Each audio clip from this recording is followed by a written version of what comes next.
No, I'm not playing with words, Ray. I'm honestly not. We may at some time in the future, OK?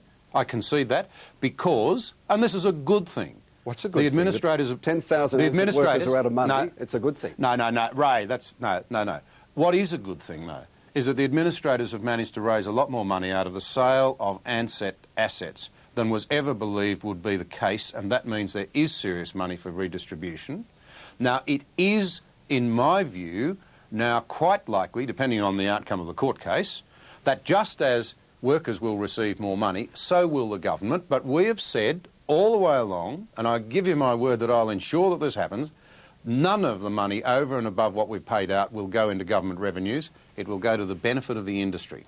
John, you're sounding like an accountant. You know that the administrators who have $412 million are obliged to pay you back 190. 190 plus your $280 million gives you a profit. No, they're only obliged if they have the money to pay back. They've got $412 million already from assets. Yeah, and it's subject to court action. I'm saying the court action ought to be released. Now, if that happens, there is enough money to go to workers and to meet the obligations back to the taxpayers or the travelling public.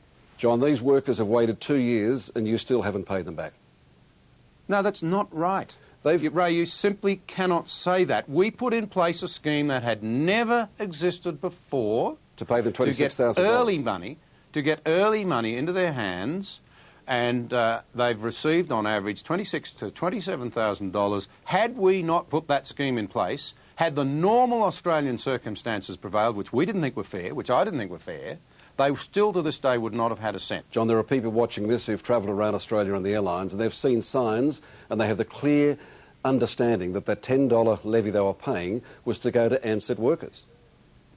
But indirectly it has. It's gone to repay the loan we took out to get the $26,000 on average into the hands of Ansett workers early on. But you play with these figures. Again, you have $280 million in your pocket at the moment as the government, as the minister. You are obliged to get $190 million from the assets that have already been sold. You are already in front. These people are behind. Why don't you give them the money? Ray, you're playing with words, with great respect. You know full well. You must know how insolvency works. Until the administrators at law are free to let that money go, no one has anything. We do not have a guarantee of $190 million. It may well be at some point in the future we do receive more money, but until the court matter's resolved, we don't know. That might all go, for all I know and for all the administrators know, at the whim of a stroke of a pen in a court. What's the message then for Ansett workers tonight? Well, the message is that the government, firstly, has stepped in a very substantial way. Secondly, we do sympathise. That's why we stepped in the first place. And we genuinely believe that there's $400 million there with quite a bit more likely to come. But we can't free that up while ever it's subject to a legal action, ongoing disputes in the courts. If the previous judgments would only be accepted, and I'd suggest that perhaps the unions talk to the trustees of that one segment of the workforce's superannuation funds. If they talk to them about that and get them to withdraw, that money can be released very, very quickly and a lot more money will flow. OK, John Anderson, thanks for your time. Thank you. And I suggest that some of the workers, many workers, thousands, have been taken for a ride. OK, let's change the pace a little. It sounds absurd. In fact, we couldn't really believe it until we'd actually seen it for ourselves. One of our largest insurance companies conducting crash tests on shopping trolleys. Yes, you heard it right, but we figure you won't be convinced until you've seen the proof too. Have a look. I told you it was absurd. Ben Fordham with that report. What next? Coming up, they've been called the rats of the air, cane toads of the sky. Now it's war on the Indian myna bird. They devastate our native fauna. They really do. They're vermin, and we've got to get rid of them. Yes, there's no other way. Welcome back. I think this next story is going to spark a lot of comment at home.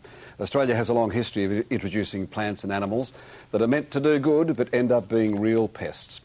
If you think of the prickly pear or the carp or the noxious and now notorious cane toad. Well, now we can add the Indian myna bird to the list. As Jane Hansen discovered, this scourge of the skies is causing major headaches right around the country. Yeah, good story, wasn't it? Jane Hansen with that war report. I'm sure everyone watching's got their own story about the myna birds. If you'd like to contact the Myna Action Group, you'll find details at our website 9msn.com.au/ACA. There it is right there. Or just give us a call. After the break, talent turns out to be a family affair for Australian Idol, for the star, Guy Sebastian. He's always wanted to be a singer, but there's a passion for music in him that's sort of undeniable. I mean, he's given up everything else in his life to be able to pursue that dream. Now, last night we met the women in the life of Shannon Noll, one of the two finalists fighting for the title of Australian Idol. We don't want to be accused of any bias, so fans of Shannon's rival Guy Sebastian, you can relax. Sonia Madigan has the inside story on Australia's favourite Guy. It's quite a voice, isn't it? Even makes his own hair stand on end. Sonia Madigan with that story from Adelaide. We'll come back after the break.